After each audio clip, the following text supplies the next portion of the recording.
Had you guys been watching my spec videos circa 2021 and taken my advice to pick up Marvel 2-in-1 number 64 and 65, you guys could be a $20 nair right now. Ladies and gentlemen, welcome back to another video with Swaggle. And in this one, we need to talk about the best debating topic in all of comic book collecting. Of course, we're here to talk about cameos versus full first appearances. That is right.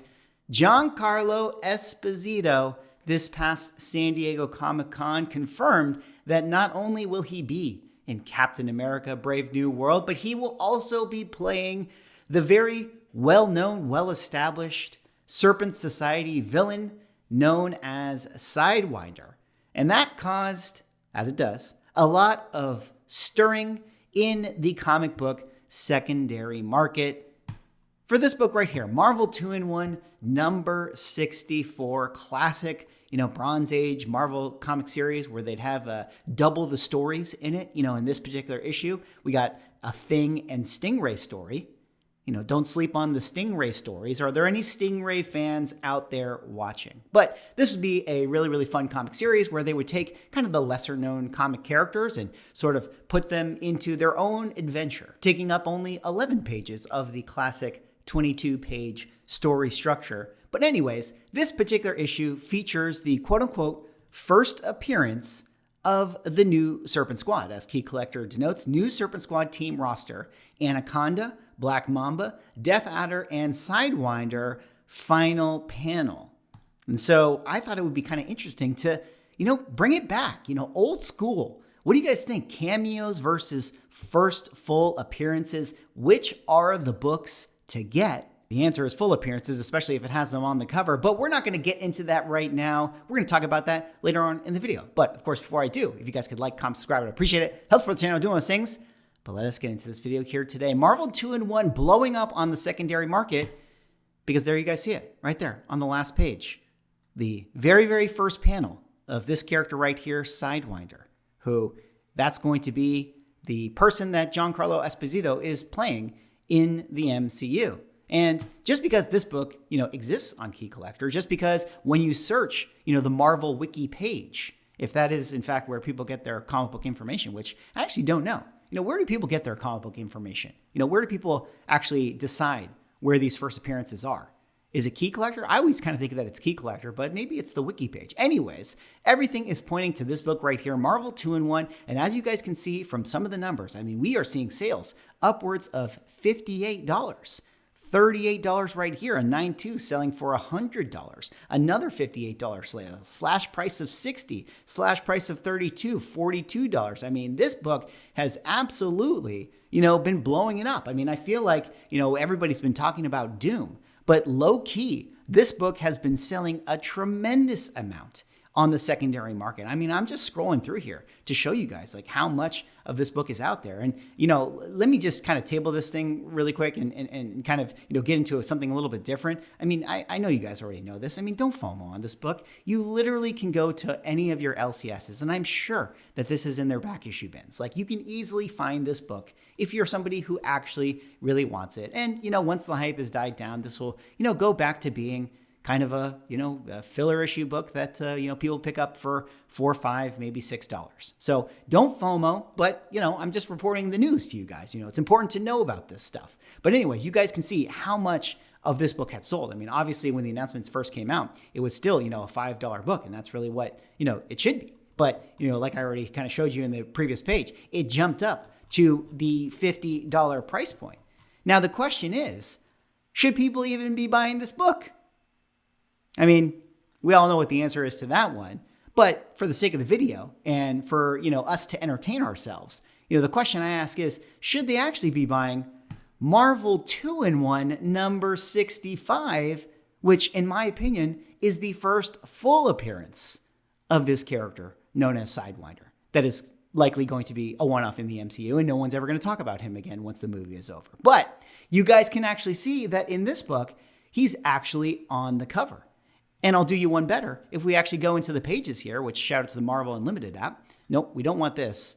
We need to do one of these things here. We can see the full page. He is fully involved in the story, at least in terms of the Marvel 2-in-1 story that takes place with Stingray.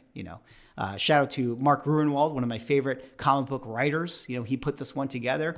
He's one of the best guys. I really, really do enjoy the work he did on Captain America. But anyways, you get the full story with, this character in it, unlike this one, which, like I already showed you guys, he's only on the last page. And so, the question I throw back is, what does the market always really want? What book should they get? Buy what you like, swag. There's no should in this case. Okay, I get it. God, we can talk about this and have our cake at the same time, right? Like, can't we just entertain this for a second, guys? In my opinion, I would rather own Marvel 2-in-1 65, but it's not up to me to decide. And the market is actually actively saying that they don't actually care, because you can see, there is a $25 sale for this book. Here's a $30 sale for this book, but it's not as much as the previous one. But I think that this is the cooler one to buy.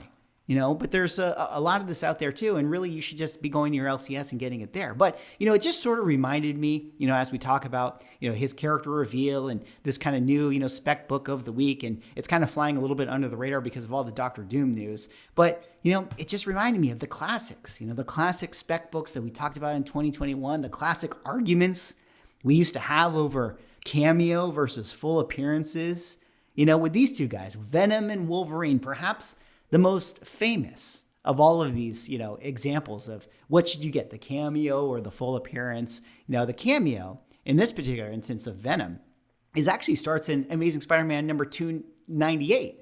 Now, I don't know if there's many people out there that, actually think that this is the book to own, but there you guys see, you have his little symbiote, kind of crawling onto his hands right there. And he does have a line. He says, very, very soon. That, to me, obviously really does feel like a cameo. Do you want to call it the first appearance? It literally is the first appearance, right? There's no denying. It's literally the first appearance. But is that the book that the market really wants? I'm not sure. And then you go to ASM 299. And then there on the last couple pages, you have the ominous shadow. And then it kind of goes into, there it is.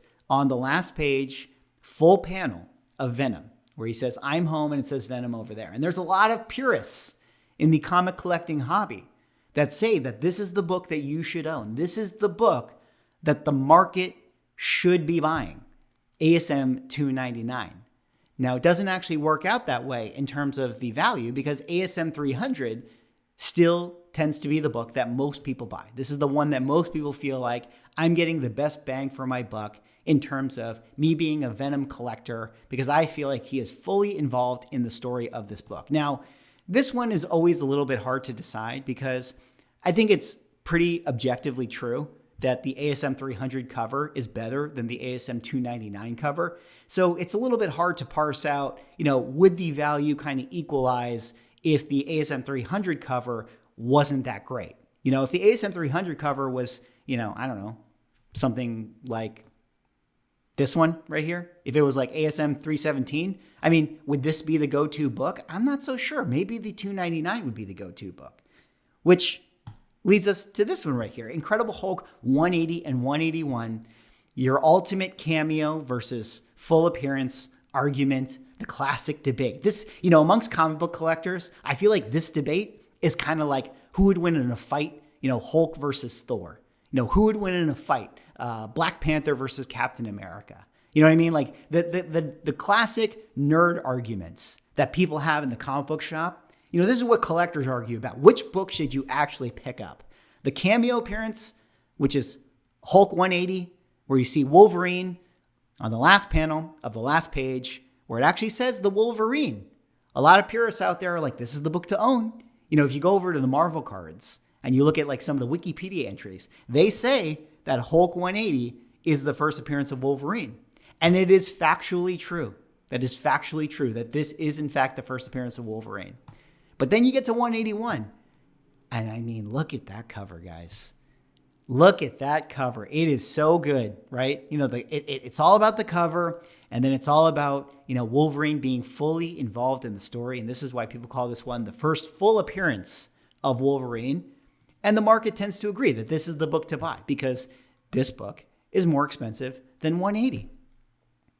What do you guys think about this? I feel like it's been a long time since we had this debate. I mean, let me just finish the story finish my thoughts by saying it doesn't actually matter what people denote as the first appearance. Because at the end of the day, the market will decide. Like, if everyone today decided officially, the governing body of comic book collecting was, we have officially declared that Hulk 181 is the second appearance of Wolverine. If all of a sudden on the CGC labels, it actually said second appearance of Wolverine, this book would still be more valuable because this is the book that people want. It's the same argument with X-Men Annual 14, first appearance of Gambit, ? Versus X-Men 266, second appearance of Gambit, ?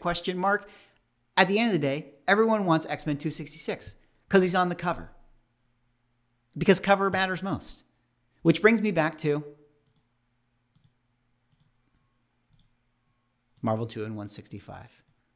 The classic Sidewinder cover. There you see him in all his glory, holding up the conch. Is that what he's holding up? I can't remember. It's been a while since I've read the story. Holding it up, the Giancarlo Esposito Serpent Society character that, as we all know, is only going to be involved in one scene for a small moment in time in a movie that, in all likelihood, will probably be a one-off. But hey, I'm very happy about the Serpent Society showing up, and there's a lot of people that are hopefully happy to pick up their Marvel 2-in-1 64, the first cameo appearance of Sidewinder. What do you guys think about this whole debate? Cameo appearances versus first full appearances. Man, it feels good to go back to the classics. You know, the classic arguments. These are my favorite. What else should we bring back? Should we have a debate about Pence copies soon? That'd be fun. What other nerd stuff can we argue about? Canadian variants? Canadian price variants? Nobody wants those Canadian things. Sorry, Canadian fans. I like you. I just don't like your comic books. Anyways, that's all right for this video. That was me covering the news. Giancarlo Esposito officially playing Sidewinder, one member of the Serpent Society in the Captain America comic books. Hopefully you guys have been stacking up issues of this when I talked about this as a spec book 3 years ago. You guys would be $20 nares, like I said at the beginning. You guys could be rich. Sell now. Anyways, that's all right for this one. Like, comment, subscribe. See you on the next video.